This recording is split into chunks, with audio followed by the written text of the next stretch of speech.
Hey Scorpio, this is Perrymore Tarot's daily reading for October 9th, 2024. This is for Scorpio. Last shuffle for Scorpio here. Let's see what's going on, Scorpio. So what we have here, deception and transformation. There's something about rewriting history or moving forward, but also narrating your own story, right? Realizing that the deception is that uh, things aren't, what is it? It's almost like things aren't the same. The changes that you're going through are very deceptive, elusive, even. So, for some of you, the changes may be looking a lot like you're being really impulsive, being really just embodying the energy of the fool, which is not really a fool. But to others, of course, they're like, look at this idiot. The idiot didn't even put on the right pair of pants, not even matching, no shoes. And in reality, the fool is probably the smartest one out of the whole group because they realize that all you're going to be able to do back there is milk cows, and I'm not with it. That's not me. There's something else out here for me, right? It's the same thing as somebody, the equivalent of a fool would be someone who says, I'm dropping out in eighth grade and I'm going to pursue this interest, this skill that I have, and watch where it takes me. Okay. A lot of people may feel like you change with the wind.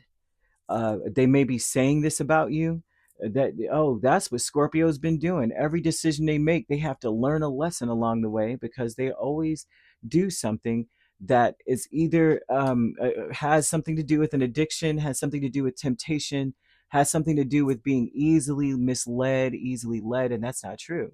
The truth is, you figure something out quick as crap, and then you move on to the next thing. You are just a really fast learner, but also a very open-minded person. Even though they say, we're the fixed signs are usually kind of closed-minded, stubborn, and it's like we're stubborn about certain things, right? But not necessarily when it comes to gaining knowledge and understanding and retaining information. It's like we don't just stick to, oh, if it ain't broke, don't fix it, right? If we have irrefutable evidence that we need to change something, or we go through an experience that changes the way we see stuff, we change the way we see stuff. It's like we're not going to just be like, no, it was the wind. It got up and the door slammed open and then we heard footsteps. That was not the wind. And it's anyway. You have the hanged man and the devil over the whole reading. So typically that would tell me that the deception in all of this is that you are very tempted to change your mind easily. That's what that looks like to me. Okay. And that you don't stick to anything too long. Maybe that you just kind of like are dust in the wind. And that's not true. The deception with the Six of Cups, Page of Pentacles, the Emperor, and Two of Wands. That's crazy to me that people, the gossip about you is that um, your decisions are all made like you may act like you know what you're doing, but you don't. That's the deception. In the past, you may have made decisions. You may have and had people around you, or chose to be with people, or chose to be around people, and then later found out that they didn't know what the heck they were talking about, and that could also be the gossip. And that's no reflection on you, unless that's your story all the time. Every time I date somebody, they end up being this, that, and the third. There's always a common denominator energy in that, but it doesn't necessarily mean it's your fault. It's something, um, an impression. I'm seeing an impression. The transformation is the Fool and the High Priestess. A lot of people may feel like your life is completely changed. They don't know what the heck is going on with you. They cannot predict what you're going to do next. And so that is also a deception, is that Scorpio does not know what they're doing. They don't know where they're going. That's not true. Scorpio knows exactly what they're doing. Scorpio remembers everything too. They're also showing you to be very wise. You're making huge leaps and bounds, making big steps in directions that is none of anyone's business here. With the High Priestess, that's like, it's none of your business. Yeah, I changed, and what? And I'm taking chances around here, doing something different. And the Tower and Empress. Well, here we are. Here you go. A stuck energy tells me that the deception is also that you still think that you're in a certain space, but not really understanding or realizing how bad your situation is. And not to say your situation is bad. I don't see that. I see that people feel like the decisions you make lead to disaster. But the funny thing is that you wrote the book on disaster. You know when disaster is coming, and that you're not in a disastrous situation, not the way that they think it is. That's the funny part to me, is that the Empress and the Tower here, this parent and child energies, they're stuck on. They're stuck on. Look at, they may even feel like you sabotaged your whole life, like you did something and put yourself in such a bind.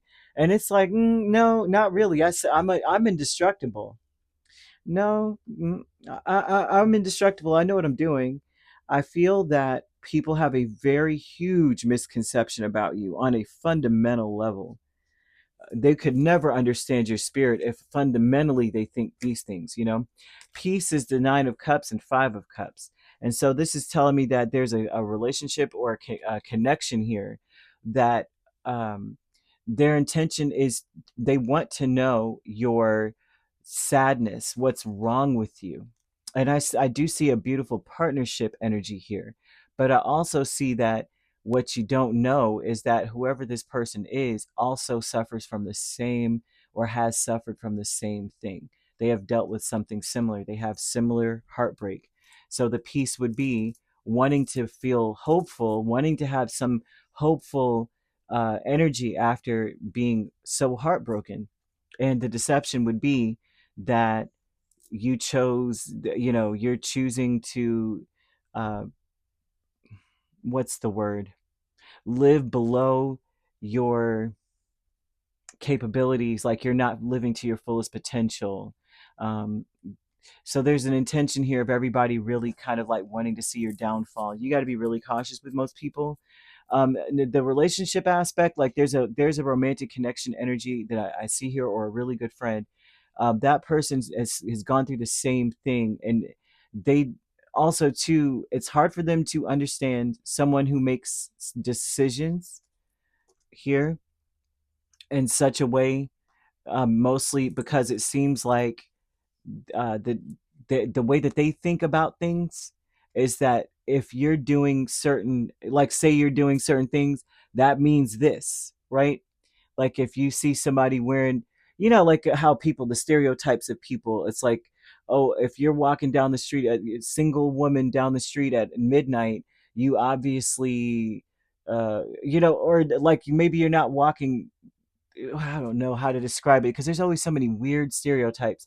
Obviously, this person is not caring about living, and or something like that, or whatever it is. Anybody who eats chocolate at 12 automatically, is going to be toothless by 20. I don't know, like something silly, right? And I see this not being a real thing. This is someone who, their mind needs to be changed, and they need to surrender to the fact that um, they also feel the same way. Like they're also tempted to change their lives the same way that maybe you have. They just think that some characteristics or scenarios automatically mean this. If like say someone, oh, they don't want to have kids, automatically you assume that they're selfish. The like something big as well. I'm not just going to throw out something very silly, but those big things that people assume. I never want to get married, and then they automatically assume, oh, it's because you're damaged goods, aren't you? That kind of weird vibe that everyone has when someone chooses something that is not going along the grain of everybody else. Not to say that you're going against the grain, but with the full energy here, that does speak a little bit of that maybe you're doing something different and you're keeping that to yourself, and also it's because you're listening to spirit. And oh wait, let's get that stuck energy back up here, because that's where it was supposed to be. So either way, this is the rest of everyone else kind of is plotting on your downfall, hoping for it, wishing for it. They want to see something fall apart, and so be very cautious about telling people where you're going and what you're doing. Be very careful, especially people that you've known for a while. It's like the people of the past. They have details about, they feel like they know you. They feel like, they know what you choose to do and why. And they may feel like you are acting like you are knowing what you're doing, but you don't. And the truth is that you do. You're following spirit on something. trust your inner compass here.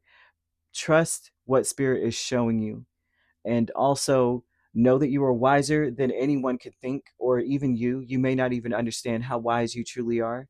It's like a lot of you may be following like an ancestral thing. You just don't know that you are. It's in the blood somewhere. The memories that you may have, or the path that you're following, may be coming from like an ancestor, and you may not even understand why. Yes, you could be dealing with a Pisces, a Capricorn, Aries. Pisces is really strong. Another Scorpio, Taurus, Libra. We also have Virgo.